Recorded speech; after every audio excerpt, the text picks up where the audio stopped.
Welcome back. Thanks again for joining me for Let's Read Through the Bible. Particularly right now, I'm reading through the New Testament, the Gospel of Matthew at the moment. You might notice I'm in my backyard and there's these two mosquito torches there burning behind me.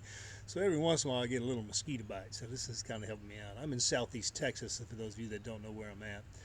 And it's still hot, and this is September 23rd, 2022 when I'm recording this, and we are still in the 90s. There's nothing cool about being in southeast Texas, even if it is called fall.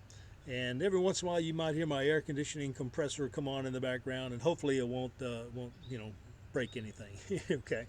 I'm going to read Matthew chapter 13. And for this one, I'm going to read it here. And this version is called the English Standard Version, and it's published by Crossway. If you want to know more about them, you can actually go to ESV.org and get more information about them. Crossway is a pretty well-known Bible publisher. This is just a little version of just the New Testament that I came across not too long ago. I enjoy reading that. So, without further ado, let's get started. Matthew's Gospel, chapter 13. That same day, Jesus went out of the house and sat beside the sea, and great crowds gathered around him, so that he got into a boat and sat down. And the whole crowd stood on the beach. And he told them many things in parables, saying, A sower went out to sow. And as he sowed, some seeds fell along the path, and the birds came and devoured them. Other seeds fell on rocky ground, where they did not have much soil, and immediately they sprang up, since they had no depth of soil. But when the sun rose, they were scorched. And since they had no root, they withered away. Other seeds fell among thorns, and the thorns grew up and choked them. Other seeds fell on good soil and produced grain, some 100-fold, some 60, some 30. He who has ears, let him hear.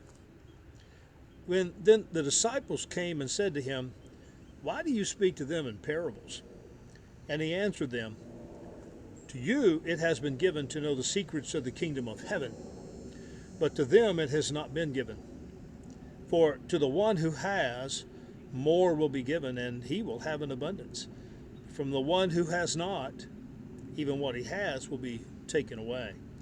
This is why I speak to them in parables, because seeing they do not see, and hearing they do not hear, nor do they understand.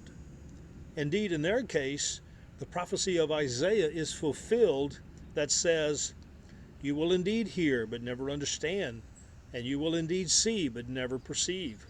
For this people's heart has grown dull, and with their ears they can barely hear, and their eyes they have closed, lest they should see with their eyes, and hear with their ears, and understand with their heart, and turn, and I would heal them.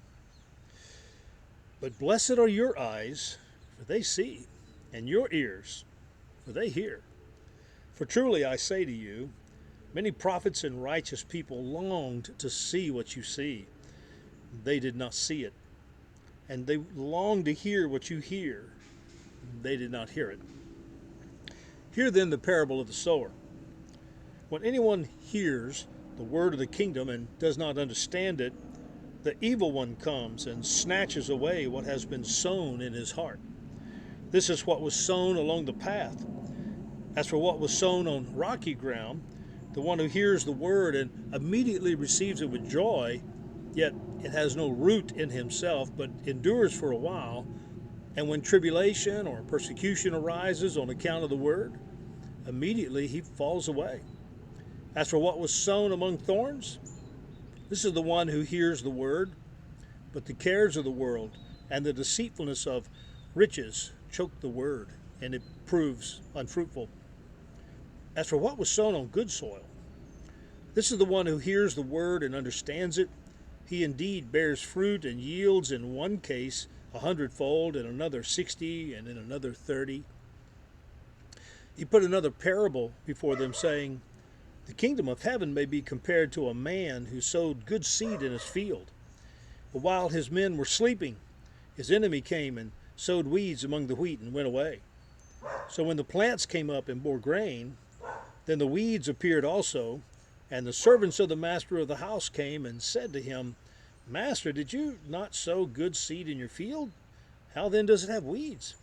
He said to them, An enemy has done this. So the servants said to him, Then do you want us to go and gather them? But he said, No, lest in gathering the weeds you root up the wheat along with them. Let both grow together until the harvest. And at harvest time I will tell the reapers, Gather the weeds first and bind them in bundles to be burned, but gather the wheat into my barn. Probably heard my neighbor's dog barking in that one. Sorry about that. Verse 31 is where I'm at now. He put another parable before them, saying, The kingdom of heaven is like a grain of mustard seed that a man took and sowed in his field.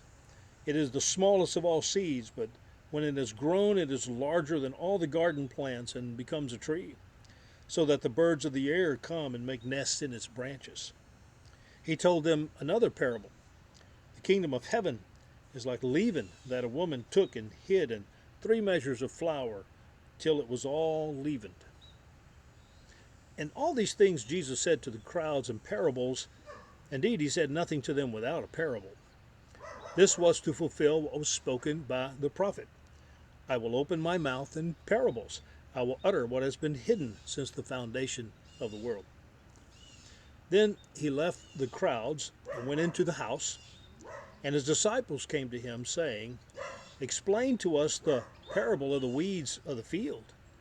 He answered, The one who sows the good seed is the Son of Man. The field is the word, and the good seed is the sons of the kingdom. The weeds are the sons of the evil one, and the enemy who sowed them is the devil. The harvest is the end of the age, and the reapers are angels. Just as the weeds are gathered and burned with fire, so will it be at the end of the age. The Son of Man will send his angels, and they will gather out of his kingdom all causes of sin and all lawbreakers, and throw them into a fiery furnace. And in that place there will be weeping and gnashing of teeth, and then the righteous will shine like the sun in the kingdom of their Father. He who has ears, let him hear. Speaking of ears to hear, you've probably heard airplanes, you still hear the dog barking, and now there's a singing bird up above me somewhere. I love being outside in my backyard. This is where God creates all sorts of things, and man creates airplanes, but that's okay. Verse 44, let's pick up there. The kingdom of heaven is like treasure hidden in a field, which a man found and covered up. Then in his joy he goes and sells all that he has and buys the field. Again, the kingdom of heaven is like a merchant in search of fine pearls, who on finding one pearl of great value went and sold all that he had and bought it. Again, the kingdom of heaven is like a net that was thrown into the sea and gathered fish of every kind. When it was full, men drew it ashore and sat down and sorted the good into containers, but threw away the bad. So it will be at the end of the age. The angels will come out and separate the evil from the righteous and throw them into the fiery furnace. In that place there will be weeping and gnashing of teeth. Have you understood all these things? They said to him, Yes. And he said to them, Therefore, every scribe who has been trained for the kingdom of heaven is like a master of a house, who brings out of his treasure what is new and what is old. And when Jesus had finished these parables, he went away from there, and coming to his hometown, he taught them in their synagogue, so that they were astonished and said, Where did this man get this wisdom and these mighty works? Is not this the carpenter's son? Is not his mother called Mary? Are not his brothers James and Joseph and Simon and Judas? And are not all his sisters with us? Where then did this man get all these things? And they took offense at him. But Jesus said to them, A prophet is not without honor except in his hometown and in his own household. And he did not do many mighty works there because of their unbelief. Well, thanks for being with me for Read Matthew chapter 13 and some airplanes and some dogs and some birds. Not bad.